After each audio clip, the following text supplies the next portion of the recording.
The new norm, is an interesting term, because there's not much normal about it. But it's come to be something that I think everybody's grasped a hold of as being something that makes us a valuable asset to the nation. Through our combined strength, we promote stability, security in the region. And with that comes peace and prosperity. Going over and being altruistic and truly altruistic in our reasons that we're there. And if that's the new norm, then I'm all about it. But if we need to go to combat again, maybe that's the new norm as well. We do offer a unique and capable asset here, though. Gives the nation another viable option, a forward stage contingency force to rapidly respond to, say, an embassy reinforcement, a non-combatant evacuation operation, other types of humanitarian assistance. It just provides commanders with another level of capability already pre-positioned and located in this part of the world. After the Special Purpose MAGTF initiates into some sustained operations, after that, it could be very closely tied into a MU. Got the battalion below. Oh, that's off. Or a larger force that could come in to go on and take care of whatever business we need to do. There's been too many times throughout history where things have gone wrong throughout the world, and we just haven't had the troops there to support it. So we're really trying to fix that. I think it's pretty important. I mean, Benghazi proved that there needs to be someone standing by and ready to react that can get directly into the fight. And we're here to do that. First platoon is moving, now moving to their next building.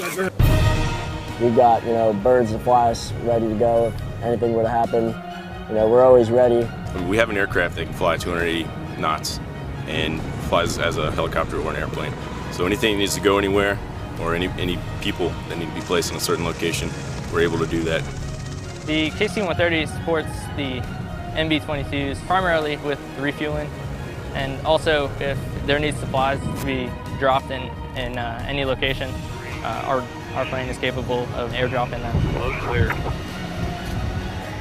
It's all about being ready for anything, whether it's a natural disaster or something breaks out and we have to get called in to really show them what riflemen can do. We're ready. Got guys in a lot of different locations around Europe, kind of keeping true to the single MAGTF mantra. We're throughout Romania, Spain, Italy, different parts of Africa. We even still have Marines back in Camp Lejeune, back in the USA. We're always ready.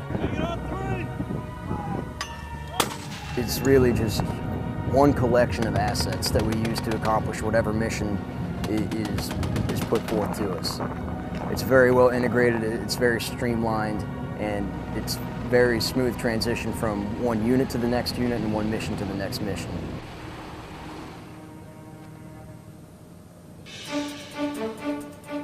Theater security cooperation is we go in, we train the instructor cadre, or we train directly with a foreign country, and we teach them how to keep the capacity of and learning how to do it themselves. The shot of the round to the left, you push it to the right.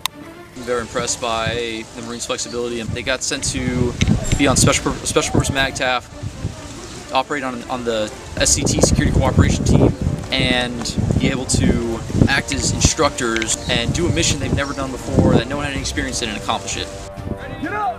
We ended up going to 8 different countries over the course of our deployment, and it's really to become partners.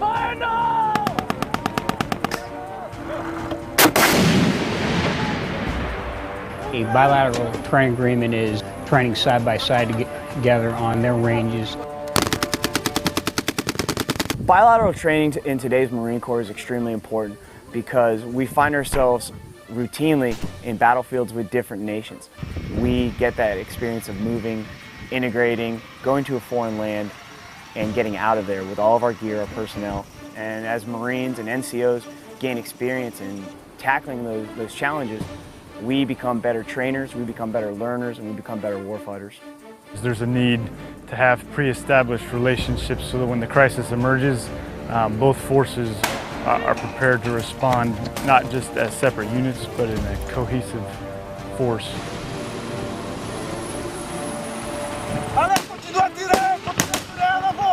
I always appreciate everybody from the NATO forces to come to our land if it would be needed to support us, and especially for Marines. By far the biggest takeaway that our unit has gotten from this training is partnership with other nations and being able to talk across languages, talk across styles, get to that common goal. And for us as infantrymen, it's to locate, close with, and destroy the enemy.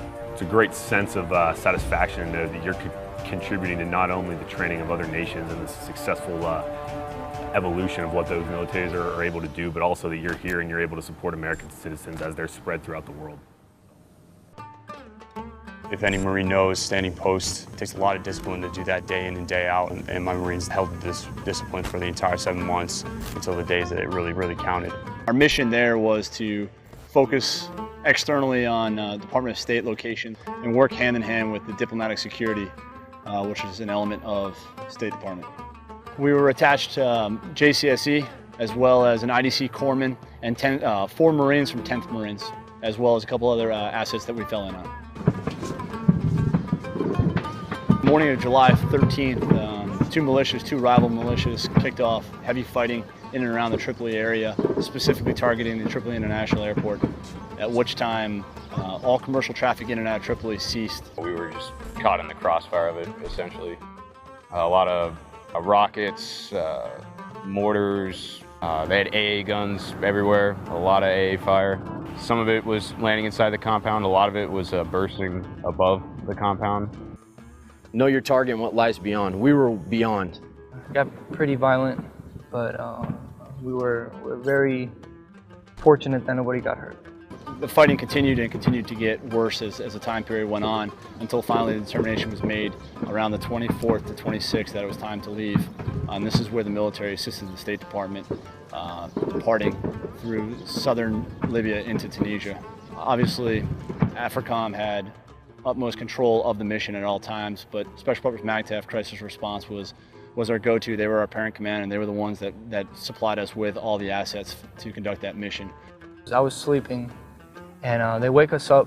One of our sergeant comes in and tells us, "Hey guys, you know, we just got past word. We're evacuating in 2 days." And you know, at this time we didn't really believe it because it'd been going on for so long.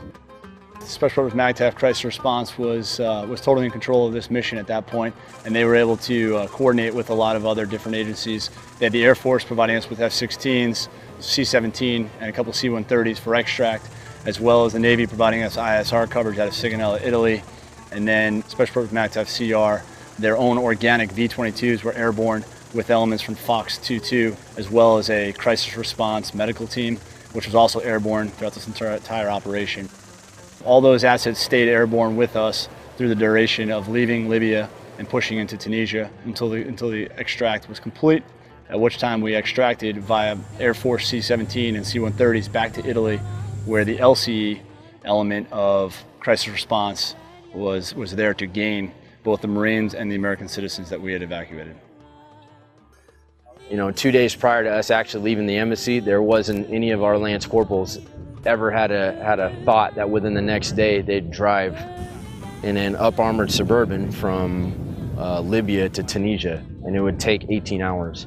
And it just amazed me. It really was something to be remarked in history books in the Marine Corps.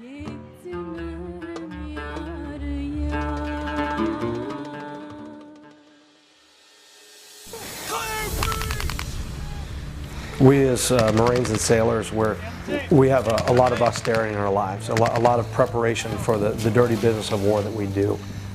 First team, go straight! You're good, go straight! As a chaplain, part of my job is to help these Marines and sailors develop character and to experience the culture that they're serving in. That it's not just a forward deployed, site from which we conduct combat operations, but that we truly care about their children, we truly care about them, and we want to leave a legacy of goodwill behind.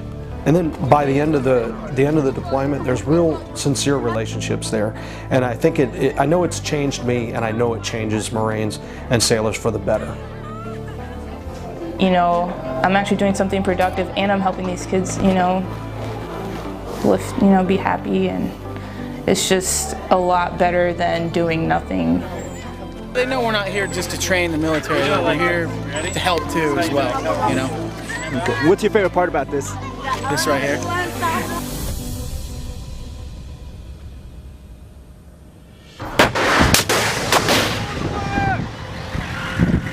The Marine Corps is calling it a new norm, and what has been asked is above and beyond the average billet description that goes to their respective MOSs.